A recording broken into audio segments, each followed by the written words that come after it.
Les maîtres du chaos calculé de la famille Vixari allaient envoyer un message que nous comprendrions dans des cris et des crédits répandus pour des générations.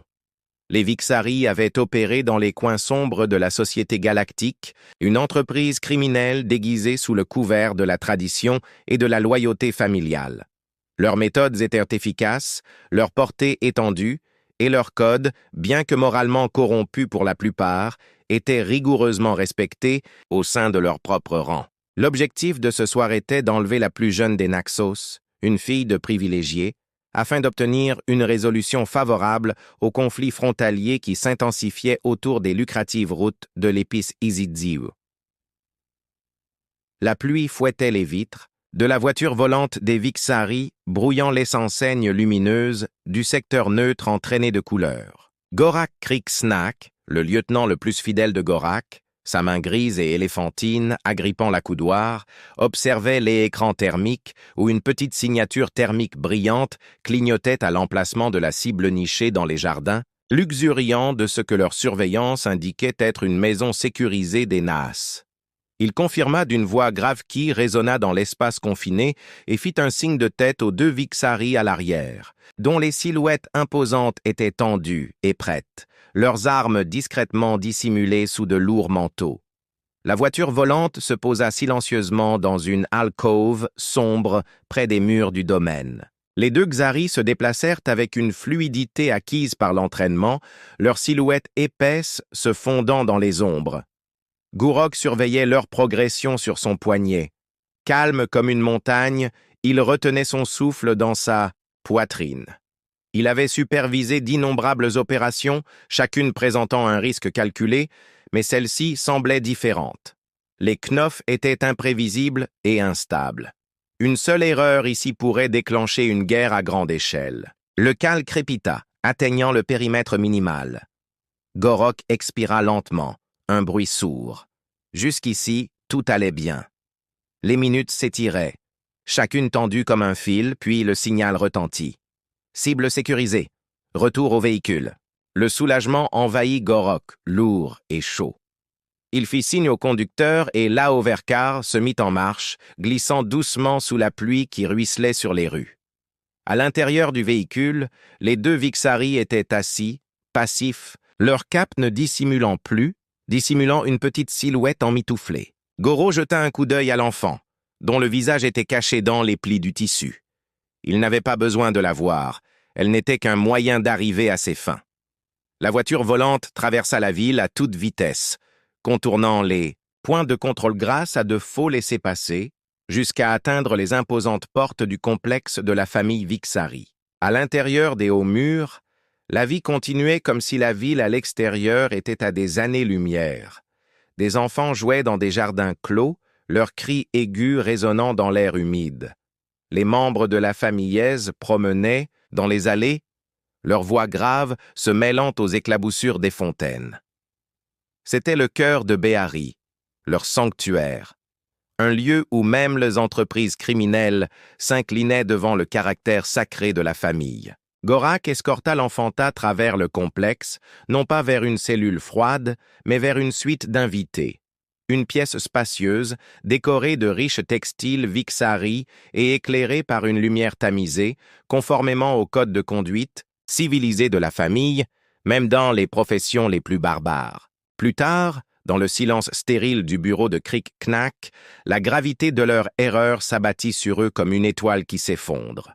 Le biosang initial avait été sommaire, se concentrant sur l'âge et l'espèce correspondant au profil de la fille de Nao, mais une analyse plus détaillée, déclenchée par une anomalie dans les marqueurs génétiques de l'enfantat, révélait une image horriblement différente. Kriksnak se pencha sur la tablette, son corps trapu dégageant une froide fureur. « Ce n'est pas possible, » grogna-t-il, d'une voix épaisse d'incrédulité. Goro se tenait raide, sa peau grise pâlissant sous les lumières fluorescentes. La reconnaissance faciale, le deuxième scan, c'est définitif, Dawn. Nous avons Maya Timu. Kriksnak fixa l'image sur l'écran. Une petite fille humaine, âgée peut-être de 8 cycles, aux cheveux noirs tirés en couettes inégales, les grands yeux bruns curieux, des yeux qui ne reflétaient aucune peur, seulement une étincelle de vive curiosité. Sous l'image, les mots accablants de Stark, fille de l'ambassadrice Teyla Timu, représentante de la Terre auprès du Conseil galactique. L'air dans le bureau semblait s'épaissir, le bourdonnement du système de ventilation devint soudain assourdissant. Immunité diplomatique terrestre, intervention du Conseil galactique. Ce n'était pas seulement une erreur, c'était un cataclysme. La querelle des NAS allait être oubliée dans les répercussions de la supernova qui allait exploser sur la famille Vixari.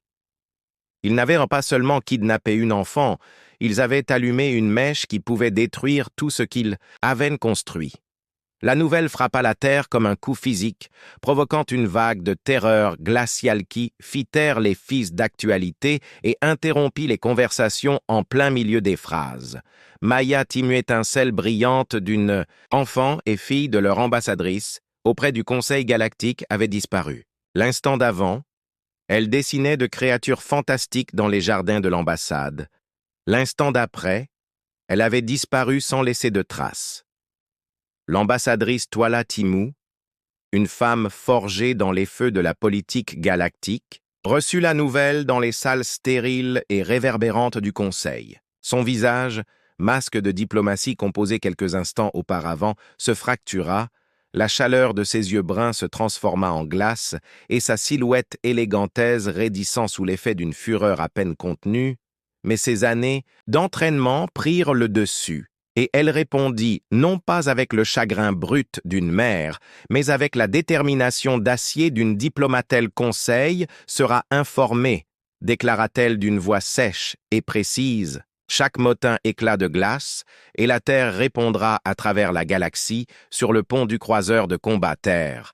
L'imposante amirale Ria Manili reçut le message « Urgence cheveux poivre et sel », habituellement soigneusement coupés, était légèrement en bataille après une longue nuit passée à superviser les exercices de préparation de la flotte. La cicatrice qui marquait sa joue gauche semblait s'approfondir à mesure qu'elle lisait le rapport.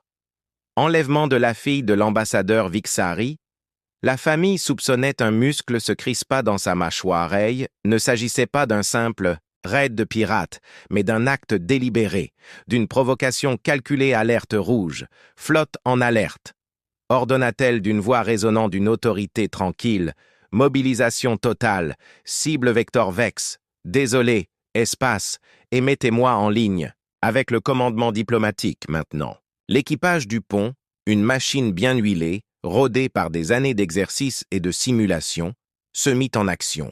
Des écrans holographiques s'allumèrent pour tracer des itinéraires 7, les diagnostics des systèmes d'armes s'exécutèrent à la vitesse de l'éclair. Le faible ronronnement des moteurs du vaisseau s'intensifia pour devenir un grondement résonnant, annonçant la puissance imminente dans l'espace confiné, opulent mais désormais suffocant, du complexe Vixari. CCK faisait les 100 pas dans son bureau comme un prédateur en cage. Le sol en obsidienne poli reflétait ses mouvements agités. Le silence lourd n'était rompu que par le râle de sa respiration. Ramener la fille, c'était la seule solution logique, mais comment? La libérer purement et simplement serait un aveu de faiblesse qui inviterait les vautours de tous les coins du monde criminel à venir picorer la vulnérabilité exposée des Vixari pour négocier avec la Terre. Impensable, mais la garder était un acte de suicide galactique. Il cessa d'arpenter la pièce et son regard se posa sur un portrait de famille posé sur son bureau. Sa femme, sereine et forte, et leurs enfants, leurs jeunes visages pleins de joie innocente. La famille, le fondement de tout. Et maintenant, cette famille était en danger. Au bord de l'anéantissement à cause de l'erreur catastrophique commise par son organisation, il frappa violemment du poing sur le bureau, faisant résonner la pièce. « Goro !» hurla-t-il d'une voix tonitruante. « Trouve une solution immédiatement, avant que tout ce que nous avons bâti ne soit réduit en cendres. » À l'insu de Krikno, dans les jardins luxuriants et tentaculaires du complexe, une jeune fille Vixari nommée Zixa errait le long d'une haute clôture ornée de sculptures. Elle était agitée, lassée par ses leçons et les jeux interminables, avec ses frères et sœurs. Quelque chose semblait différent dans le complexe aujourd'hui, une tension lourde qui flottait dans l'air comme avant un orage. Alors qu'elle tournait au coin du chemin, une touche de couleur attira son attention. Une petite silhouette était assise de l'autre côté de la clôture, au milieu d'une profusion de fleurs vives et inconnues qu'elle n'avait jamais vues dans les jardins Vixari.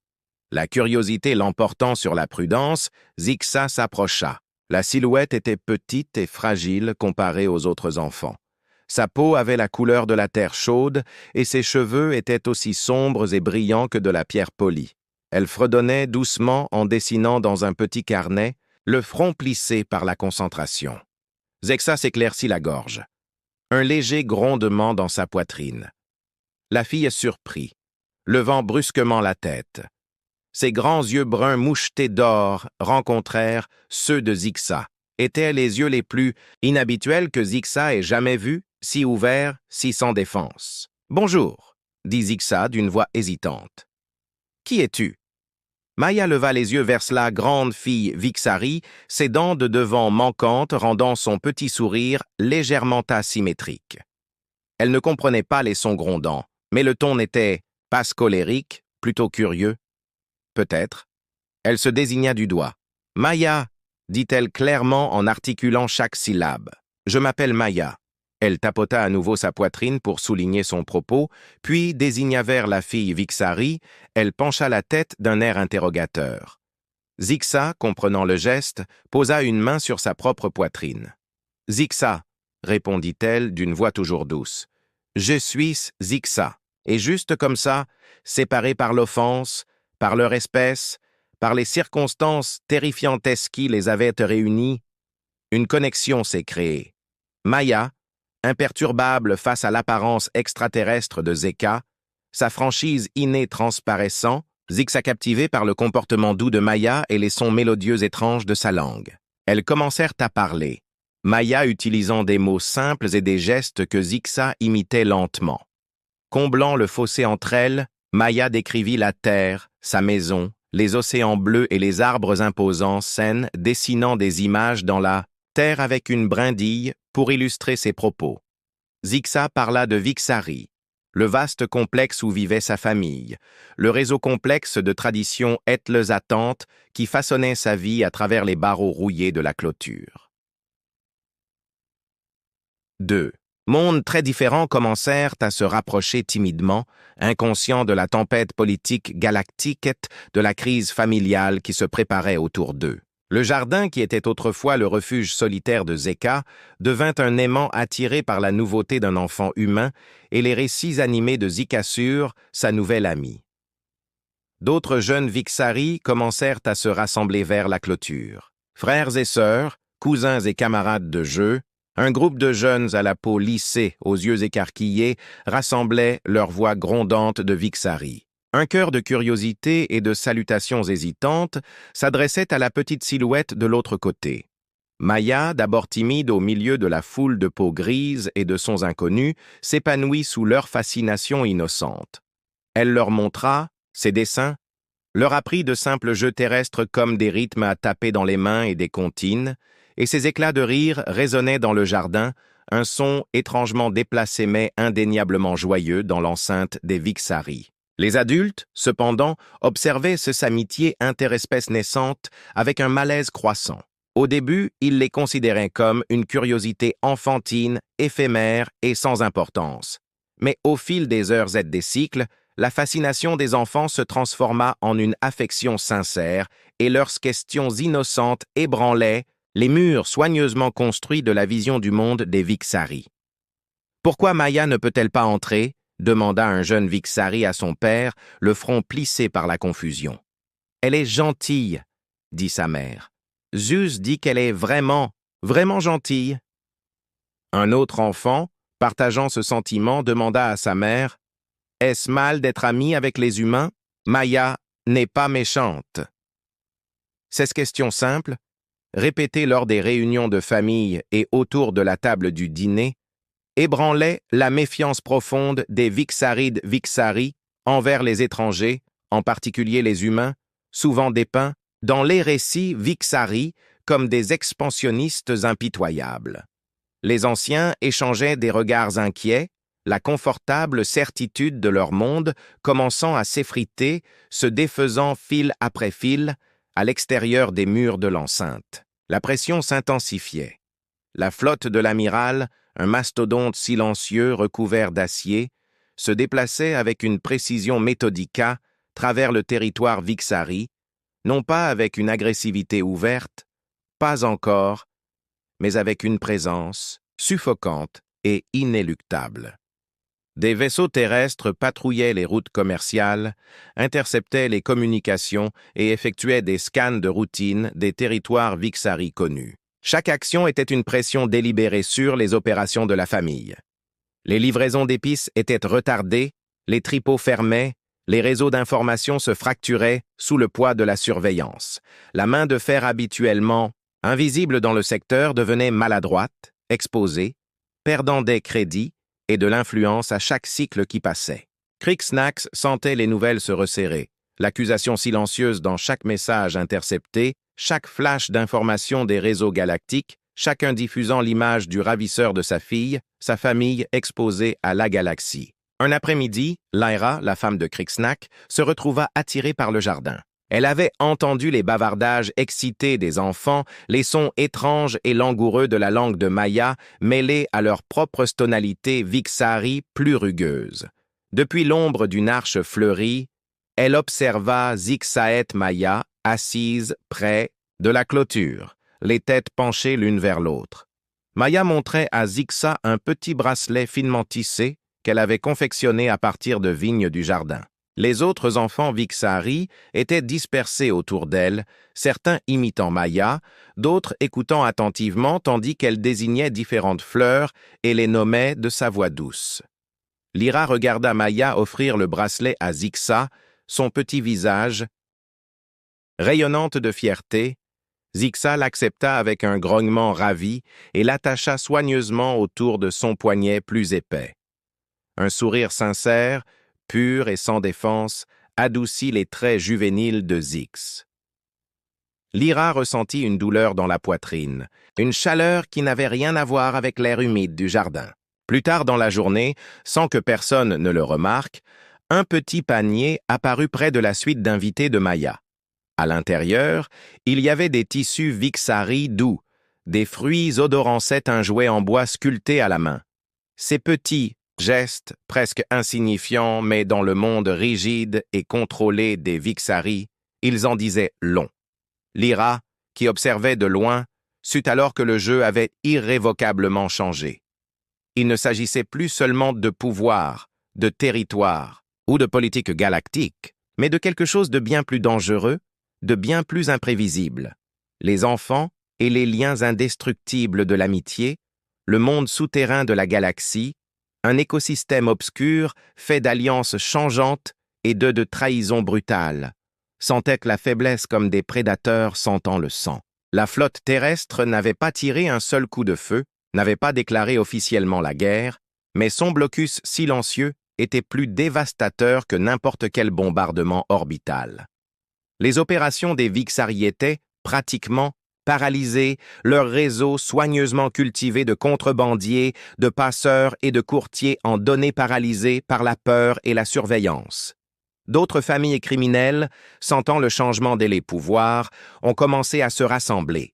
Des rumeurs d'accords et de coopération avec les agences de renseignement terrestres circulaient sur les canaux de communication cryptés, chaque rumeur étant une flèche empoisonnée visant le cœur de la famille.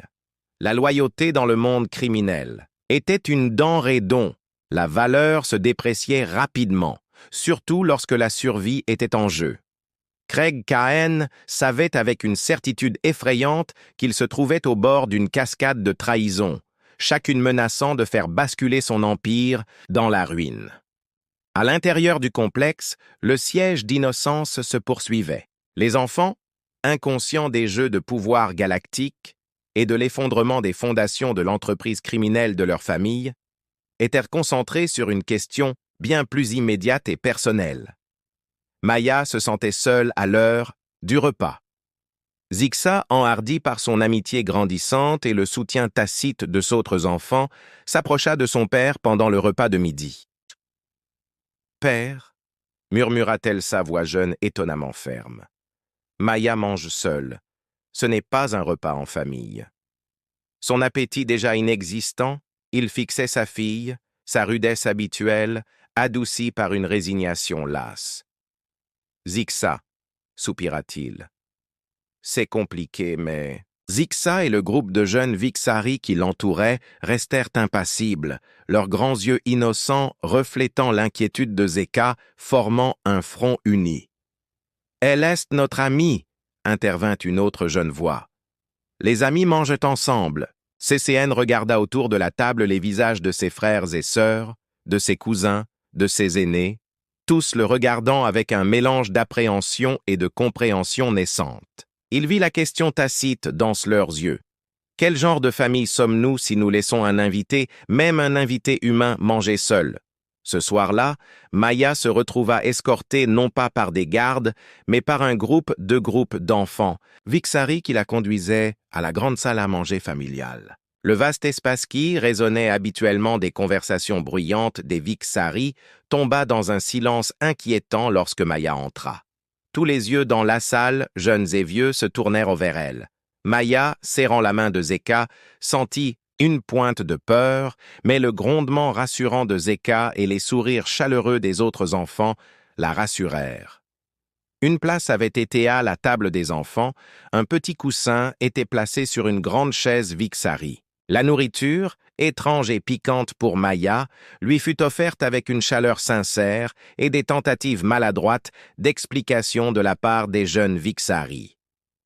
La conversation des adultes reprit, discrète et hésitante, ponctuée par le bavardage, joyeux des enfants ételés, tentative polie de Maya pour goûter les plats inconnus.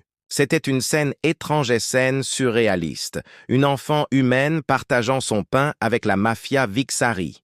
C'était un moment de domesticité inattendue, presque absurde, au milieu de la menace imminente d'une guerre interstellaire. Pourtant, sous la surface maladroite, un changement subtil s'opérait. Le repas partagé, aussi peu conventionnel et chargé de tensions sous-jacentes qu'il fût, était une expérience commune, un pont fragile construit entre les espèces et les circonstances.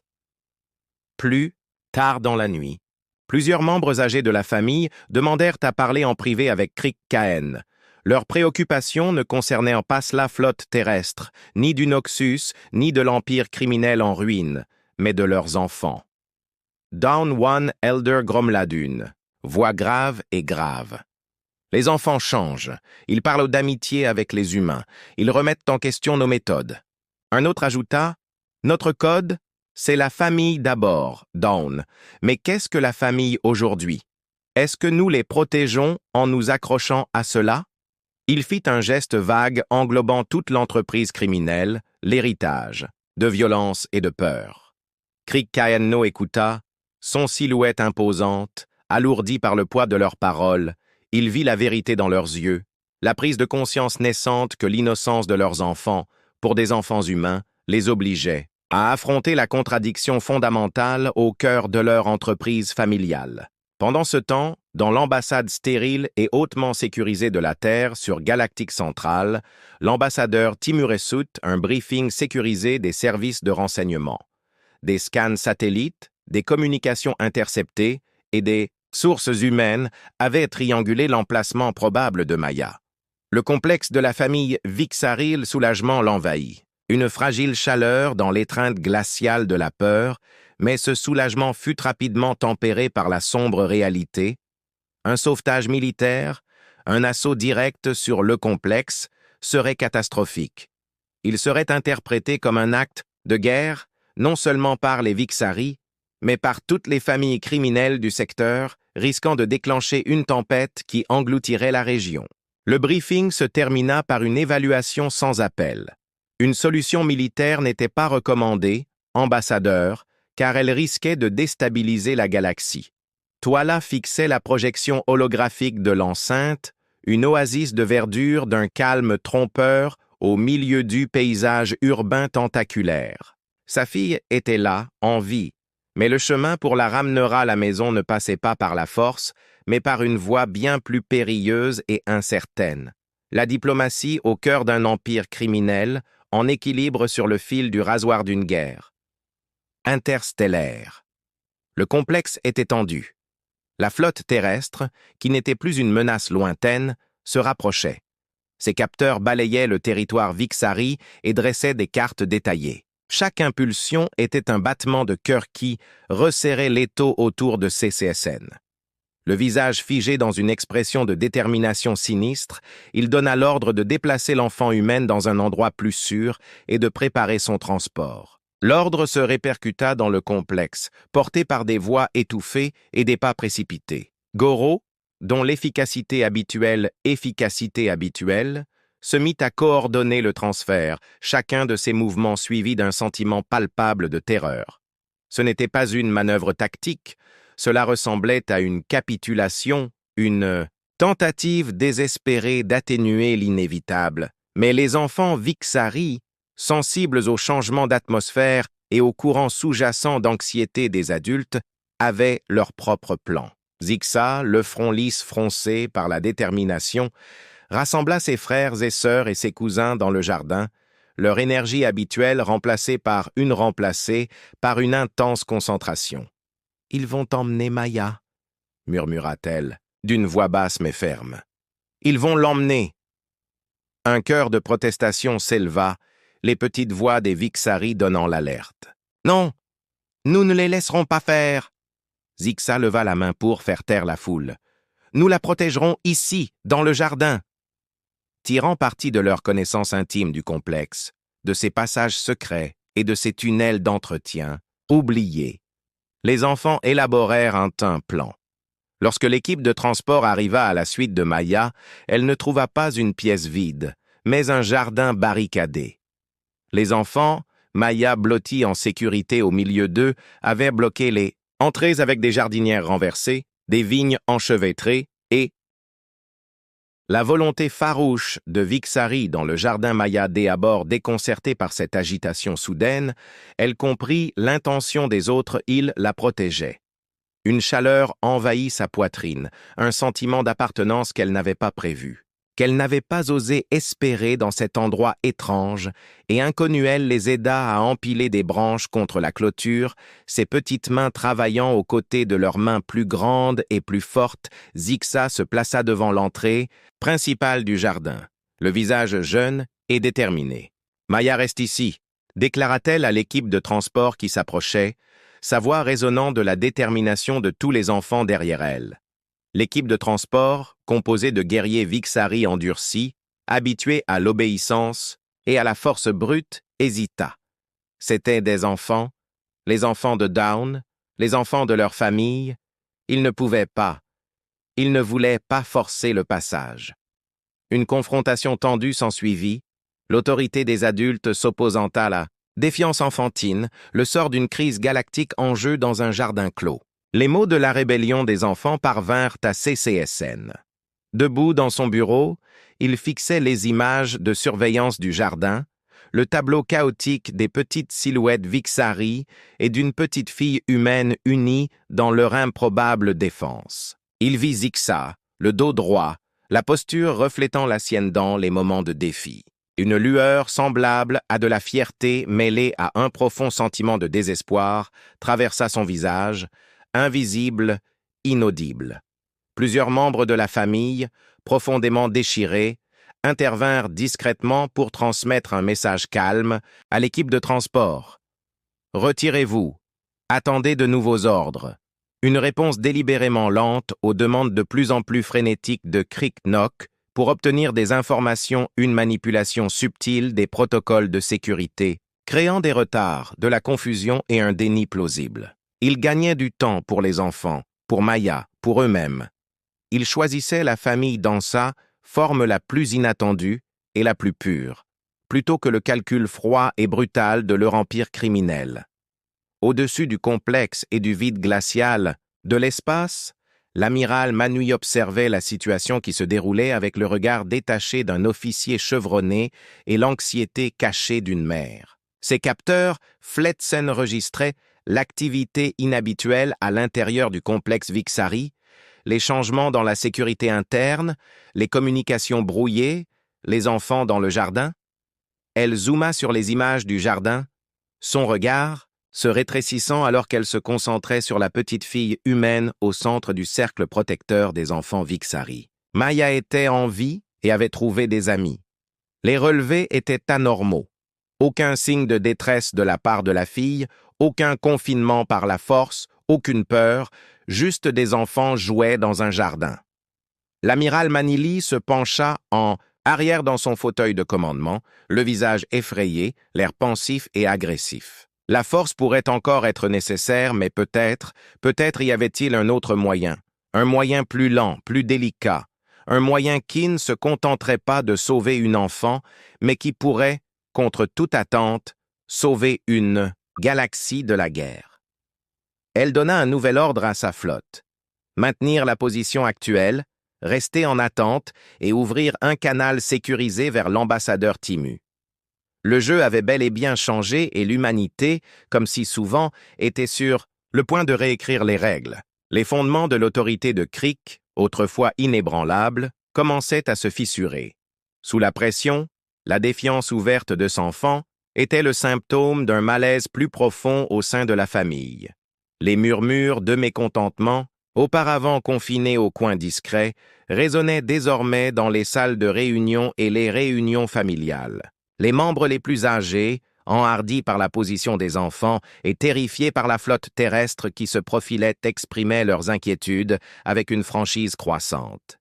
Dawn, l'un de ses cousins, commença d'une voix rauque et inquiète. « Nos opérations s'effondrent. » L'autre cercle familial, comme s'il portait des oiseaux, intervint un autre.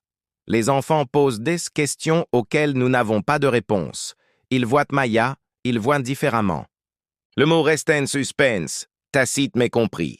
La moralité, cette qualité même sur laquelle ils avaient bâti leur empire, en exploitant, en réprimant, en considérant comme une faiblesse, était désormais incarnée dans une petite enfant innocente, détruisait leur monde de l'intérieur. Cécéno écoutait, ces déclarations tonitruantes habituelles remplacées par un silence las. Ils voyaient la peur dans leurs yeux, mais aussi autre chose, un espoir ténu, un désir désespéré de trouver une issue. Il pensa à Zixa, sa petite silhouette, rayonnante de défiance, sa loyauté inébranlable envers une enfant humaine. Il pensa à sa femme Lyra, ses actes de gentillesse discrets envers Mayasa, descendance Tacite, sa famille, qu'il protégeait farouchement et à laquelle il était loyal sans faille. Sa famille se fracturait, non pas sous la pression extérieure, mais sous l'effet d'une révolution interne de conscience déclenchée par le plus inattendu des catéchistes et le cœur du jardin assiégé. Maya, entourée de ses protecteurs vexards, reflétait sans le savoir l'instinct diplomatique de sa mère, témoin de la tension qui émanait des Vixaris adultes qui approchèrent parfois de la clôture du jardin, les grondements inquiets, les échanges tendus avec Zixa et les autres enfants. Maya sentait le conflit. Elle ne comprenait pas les subtilités des familles criminelles galactiques, ni la politique interstellaire, mais elle comprenait les émotions. Elle voyait l'inquiétude, dans les yeux des adultes, la peur derrière leur apparence bourrue, et elle fit ce qui lui venait naturellement elle, essayait d'aider, en utilisant des phrases à moitié oubliées et des gestes qu'elle avait observés lors des réceptions diplomatiques de sa mère. Maya commença à jouer les médiatrices. Elle offrit des dessins aux adultes inquiets de petites, images aux couleurs vives, représentant des humains et des Vixari. Jouant ensemble côte à côte, elle partagea ses simples collations humaines, des crackers fades et des fruits secs qu'elle leur offrait. Avec un sourire timide, elle écoutait patiemment leurs inquiétudes, même si elle ne comprenait que des fragments de leur langue. Sa simple présence était une assurance silencieuse, un pont entre un gouffre de peur et d'incompréhension. L'ambassadrice Timu, à des années-lumière de là, était engagée dans un acte diplomatique parallèle à travers une galaxie, travaillant par le biais de canaux secrets, soigneusement cultivés dans le monde criminel, des courtiers en données, des contacts en territoire neutre et même d'anciens conseillers d'Ariès. Elle tissait un réseau délicat de communication, son message était clair, transmis avec une détermination calme mais inébranlable. La Terre cherchait l'ailé retour en toute sécurité de sa fille, non par le sang, non par une conflaboration galactique, mais par la coopération. Elle offrait une branche d'olivier soigneusement préparée, une promesse de clémence, une voie vers autre chose, quelque chose au-delà du cycle sans fin de la violence et de la vengeance pour ceux qui étaient prêts à la choisir. Le message, comme des ondulations dans un étang sombre, se répandit dans le monde souterrain, atteignant même les coins les plus sombres du réseau Vixari, un murmure d'alternative à l'anéantissement au sein du complexe. Zixa et les enfants. Vixari consolidèrent leur alliance improbable. Le jardin devint leur sanctuaire, leur quartier général, leur symbole de résistance. Ils organisèrent des foires d'échanges culturels présentant les jeux humains de Maya et les histoires de Stor aux côtés des traditions Vixari, invitant et parfois persuadant gentiment les membres adultes de leur famille à y participer. Ils fabriquèrent des pancartes maladroites mais sincères, écrites à la fois en écriture Vixari et en alphabet humain Maya, déclarant le jardin zone d'amitié. Ils devinrent une force unifiée, étonnamment efficace, de perturbations innocentes, leur objectif inébranlable étant le bien-être de Maya et leurs nouvelles amitiés interespèces, un puissant contrepoint aux calculs cyniques et aux luttes de pouvoir violentes du monde des adultes. Les enfants Vexar, menés par la détermination tranquille de Zeka et l'esprit doux de Maya, forgeaient, sans le savoir, une nouvelle voie pour leur famille, une voie loin de l'ombre et vers un avenir qu'ils ne pouvaient pas encore imaginer, mais qui promettait quelque chose de meilleur. La flotte terrestre, un cordon silencieux d'acier et de détermination, resserra son périmètre autour du complexe, mais alors que les systèmes de ciblage étaient verrouillés, prêt à libérer une puissance de feu dévastatrice à tout moment. D'étranges anomalies commencèrent à apparaître. Les systèmes d'armement fonctionnaient mal, les verrous de ciblage vacillaient, les canaux de communication étaient remplis de parasites.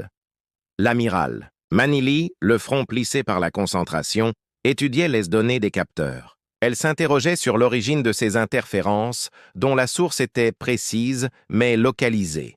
Au sein du complexe, les capteurs avancés du fait peinaient à localiser la source du signal parasite qui se déplaçait de manière insaisissable, presque organique. « Ce n'est pas sexterne », confirma l'officier des capteurs, la voix empreinte d'incrédulité. « C'est interne, quelque chose à l'intérieur du complexe perturbe activement notre ciblage. À l'insu de la flotte, au plus profond du réseau Vixari, un signal d'un autre type était transmis en rouge. Des messages contournant les canaux officiels étaient acheminés vers les services de renseignement terrestres, porteurs d'un message désespéré. Nous pouvons aider les messages chuchotés et brisés. La famille standard galactique est divisée. Les enfants nous ont changés, nous voulons un avenir différent, aidez-nous à vous aider. Les messages étaient fragmentés, introuvables, provenant de multiples points apparemment aléatoires, au sein du territoire Vixari. Mais il brossait un tableau clair. La famille Vixari n'était pas monolithique.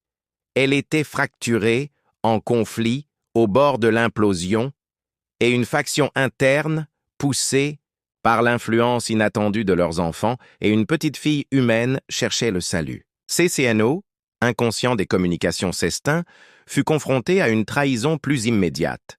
Il convoqua LRA dans son bureau.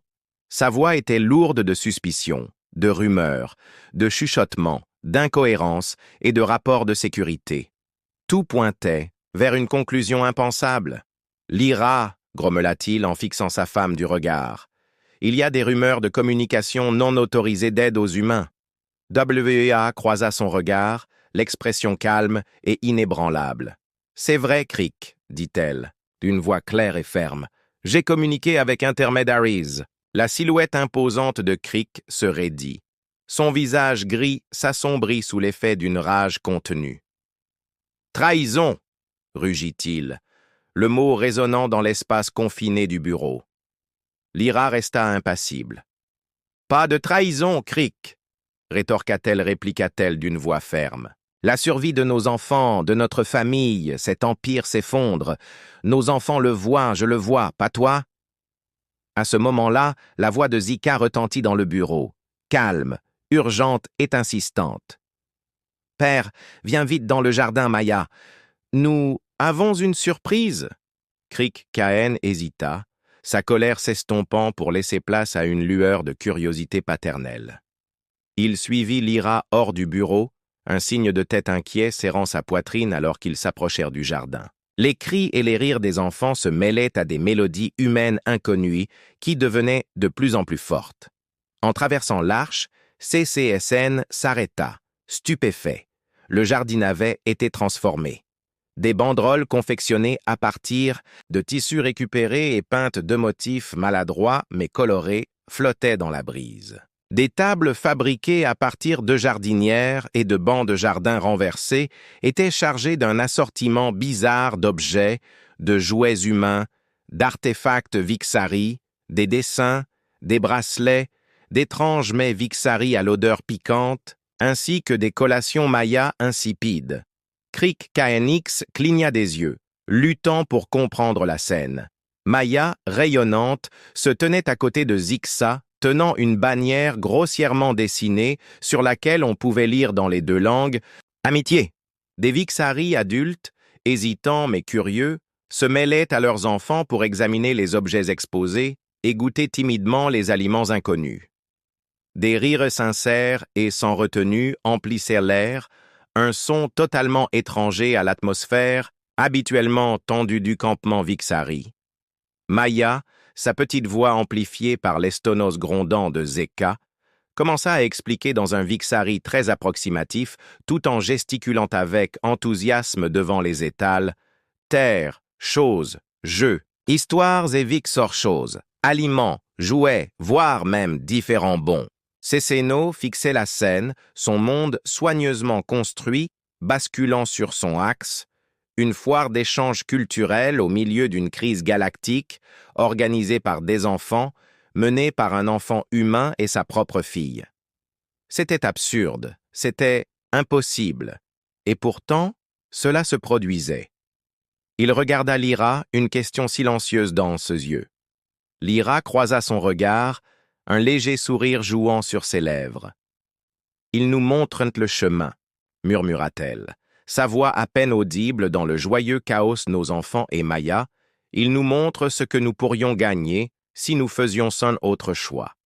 Au cœur du jardin, au milieu du chaos innocent de la foire de l'amitié, Crick, Cahen commença à voir non pas les ruines de son empire criminel, mais les graines fragiles d'un avenir meilleur. La navette, arborant le sceau de l'ambassade de la Terre et flanquée de chasseurs d'escorte portant les insignes de familles criminelles rivales, descendit dans l'enceinte de Vexar, sous un drapeau blanc, l'ambassadrice Twyla Timu, le visage soigneusement composé d'un masque de neutralité diplomatique, posa le pied sur le sol de Vexar sa joie, balaya les membres de sa famille rassemblés à ses côtés. À côté d'elle se tenaient les représentants de Nexus, des Svan et des Krill, anciens adversaires des Vexar, et désormais alliés mal à l'aise dans cette négociation sans précédent. L'air crépitait de tension, un mélange toxique de suspicion désespoir et une fragile lueur d'espoir. CCNO, flanqué de Lyra et de ses conseillers principaux, s'approcha de l'ambassadrice de la Terre. Sa silhouette imposante dégageait un mélange de défi et de résignation. « Ambassadrice Timu » grommela-t-il d'une voix étonnamment ferme. « Vous nous honorez de votre présence. » Tilila inclina la tête, le visage impassible. « Don Crick Neak » répondit-elle d'une voix froide et précise. « Nous sommes ici pour discuter du retour de ma fille. » Avant que Kesno puisse répondre, un chœur de petites voix s'éleva du jardin. Zixamaya, à ses côtés, menait une procession d'enfants Vixari vers les adultes rassemblés. Ils portaient des bannières, des dessins et des bracelets tissés qu'ils avaient créés, leurs visages illuminés d'une détermination sincère. Arrivé à la ligne des adultes Vixari, Zixa s'avança, sa petite silhouette rayonnant d'une autorité inattendue. « Père !» annonça-t-elle d'une voix qui résonnait de jeunes convictions. « Nous avons quelque chose à dire. » Elle fit signe à Maya qui s'avança, regardant un petit dessin fait à la main. « Nous sommes amis, Maya, » déclara-t-elle. D'une voix claire et forte malgré ses dents manquantes et sa mauvaise maîtrise du Viksari. « Maya, Zixa, ami, Viksari, ami de la terre, ne prenez pas Maya, s'il vous plaît, » répétèrent les enfants Viksari en chœur, leur voix s'élevant. En un chœur unifié, « Ami, ami, ne l'emmenez pas !» Les membres adultes de la famille, des criminels endurcis et des négociateurs chevronnés, des courtiers galactiques, tous restaient silencieux, désarmés par l'émotion brute et sans filtre de la supplication de leurs enfants. Théoa observait la scène, son masque diplomatique vacillant momentanément, une lueur de chaleur maternelle adoucissant ses traits. Elle voyait Maya, indemne, heureuse, entourée d'amis évidents. Elle était un phare d'innocence dans ce repère d'intrigue, galactique. Elle regarda CCN, sa façade de granit s'effritant, ses yeux reflétant une profonde lutte intérieure. L'impasse n'était plus entre la Terre et la famille Viksari, mais au sein même de Krikkaen, une bataille pour son âme, son ancien mode de vie, la voie brutale et impitoyable de la domination criminelle s'effondrait sous ses yeux, minée par les liens innocents forgés dans un jardin, sa famille, sa vraie famille, ses enfants imploraient quelque chose de différent, quelque chose de plus. Cécino regarda Zixa, Maya, les visages de tous les enfants, leurs yeux innocents fixés sur lui, leurs supplications résonnant dans son cœur. Il regarda Lyra, son regard rempli d'un espoir tranquille. Il regarda ses conseillers principaux, leurs expressions mêlant la peur, l'incertitude et la prise de conscience que l'ancien mode de vie n'était plus viable. Il vit les représentants des familles rivales, leur présence rappelant cruellement le changement dans la dynamique du pouvoir, les vautours qui tournaient autour de son empire affaibli, et il comprit que c'était fini, que les anciennes méthodes étaient mortes. Il avait le choix, s'accrocher aux cendres de son héritage criminel et regarder tout ce qui lui était cher être consumé par les flammes, ou choisir une voie différente. Un chemin vers la lumière, vers l'avenir que ses enfants lui montraient. Il prit une profonde inspiration, le poids de générations d'entreprises criminelles reposant sur ses épaules robustes, et fit son choix. « Ambassadeur Timu », grommela-t-il, d'une voix résonnant de sa nouvelle détermination, bien que tendue par sa mauvaise maîtrise de l'anglais humain.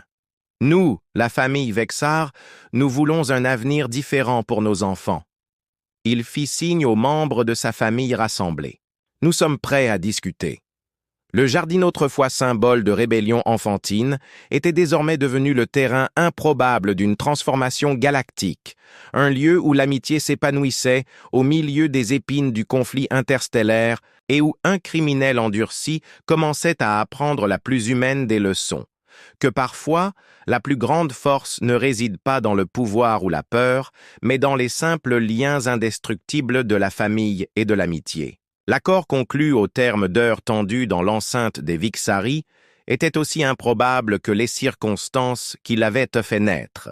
L'amnistie pour les crimes passés, une voie vers des activités commerciales légitimes et une protection diplomatique en échange de la coopération de la famille Viksari pour démanteler des réseaux de trafic plus importants et de l'engagement de rompre tous les liens avec le crime organisé. C'était un pari risqué sur le chemin de la transformation de l'innocence des enfants et sur la détermination inébranlable d'une mère. L'ambassadrice Timu, toujours pragmatique, comprenait les risques, mais reconnaissait également l'opportunité sans précédent que représentèrent les Vexar, avec leur profonde connexion dans le monde souterrain et leur efficacité impitoyable. Ils pouvaient être des alliés inestimables dans la lutte contre le crime galactique, à condition, et c'était un si monumental qu'ils puissent vraiment changer. La transition fut chaotique, désordonnée et semée d'embûches. Les vieilles habitudes ont la vie dure, et les entreprises criminelles des Viksari étaient profondément enracinées, mais CCNO Animé par un instinct protecteur féroce envers l'avenir de ses enfants et un surprenant sentiment d'espoir là, jeta son poids derrière la transformation. Les tripots devinrent des lieux de divertissement, les routes de contrebandesse transformèrent en voies commerciales légitimes, les réseaux de piratage furent réutilisés pour assurer la sécurité des communications et le soutien logistique. Les rivaux officiels, initialement sceptiques, proposèrent prudemment des offres de coopération provisoire, attirés par la promesse de stabilité et le changement indéniable dynamique du pouvoir galactique. Le soutien diplomatique et économique de Dynamic Earth, chapeauté par l'ambassadeur Tim, a fourni un soutien crucial aux nouvelles entreprises Vixari, une bouée de sauvetage dans les eaux tumultueuses de leur réinvention au milieu du bouleversement. Maya et Sont restaient fidèles à leur amitié, leur lien étant une présence constante et rassurante au milieu des sables mouvants de vie de leur famille. Ils ont appris que leur famille allait travailler en étroite collaboration pendant la transition, un partenariat né de la nécessité, mais qui s'est transformé en une véritable collaboration. Maya et son intuition diplomatique sont devenues une ambassadrice officieuse entre les deux cultures, expliquant patiemment les coutumes humaines comblant les fossés de communication. Son enthousiasme contagieux a incité Zixa à présenter Maya aux subtilités de la société Vixari, partageant les traditions de sa famille et aidant Maya à naviguer dans les complexités de la langue et de l'étiquette Exari. Leur amitié, autrefois une anomalie improbable, est devenue un symbole d'espoir, un témoignage de la possibilité de compréhension et de connexion même au-delà des divisions les plus profondes. La flotte de l'amiral Mann n'était plus une menace, mais un bouclier. Les vêtements de l'étiquette. Leur amitié, autrefois improbable et atypique, est devenue un symbole d'espoir, une preuve de la possibilité de se comprendre et de créer des liens malgré les divisions les plus profondes. La flotte de l'amiral Mann n'était plus une menace, mais un bouclier. Les vaisseaux terrestres patrouillaient les territoires Vixari pour dissuader les prédateurs opportunistes et assurer la sécurité des arbres marchands. Manili elle-même, lors d'appels sécurisés de plus en plus fréquents, avec l'ambassadrice Timu, l'amiral se retrouva entraîné dans le drame humain qui se déroulait dans l'enceinte Vixari. Endurcie par le calcul froid de la guerre galactique, elle se trouva étrangement émue par l'histoire d'une petite fille humaine, de ses amis Vixari, dont l'acte innocent déclencha une révolution au sein d'un empire criminel. Elle autorisa un soutien logistique, l'allocation de ressources et, même à la demande insistante de Maya, relaya par l'intermédiaire de sa mère la livraison d'une cargaison de graines de jardin terrestre au complexe Vixari, un petit geste symbolique d'espoir pour un avenir où les jardins fleuriraient non seulement de fleurs transmises par sa mère, la livraison d'une cargaison de graines de fleurs terrestres au complexe Vixari, un petit geste symbolique d'espoir pour un avenir où les jardins fleuriraient non seulement de fleurs, mais aussi d'amitié et de compréhension. La galaxie retint son souffle, comme si la famille Exari, guidée par les mains innocentes des enfants et la détermination inébranlable d'une mère, commençait à emprunter une nouvelle voie, loin de l'ombre de son passé criminel, et vers la promesse incertaine mais infiniment plus lumineuse d'un avenir commun.